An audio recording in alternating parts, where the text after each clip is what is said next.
बहुत समय पहले एक दूरस्थ राज्य में राजा विक्रम और रानी प्रिया रहते थे। यह राज्य अपनी सुंदरता और समृद्धि के लिए प्रसिद्ध था, परंतु इसके बीचों बीच स्थित राजमहल में एक ऐसा रहस्य छिपा था जिसे कोई जान नहीं पाया था। कहा जाता था कि महल के उत्तर दिशा में एक गुप्त द्वार है, जो केवल पूर्णिमा की रात को ही दिखाई देता था।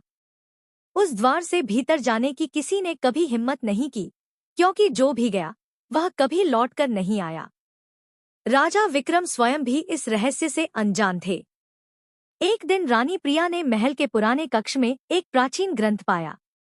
उस ग्रंथ में लिखा था कि महल में एक छिपा हुआ खजाना है, जिसे केवल सच्चे और निडर हृदय वाला ही पा सकता है। रानी ने यह बात राजा को बताई। राजा ने निर्णय लिया कि वे दोनों इस रहस्य को सुलझाएंगे। पूर्णिमा की रात वे दोनों उस द्वार तक पहुंचे।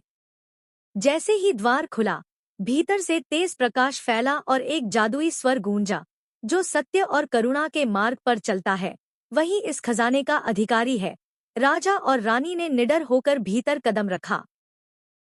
अंदर उन्हें सोना चांदी नहीं, बल्कि एक अद्भुत रत्न मिला, जो पूरे राज्य को समृद्धि और सुख शांति देने की शक्ति रखता था। उस दिन से राज्य में कभी अकाल या संकट नहीं आया।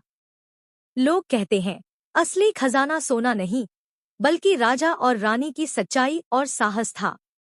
Like, comment, share and subscribe.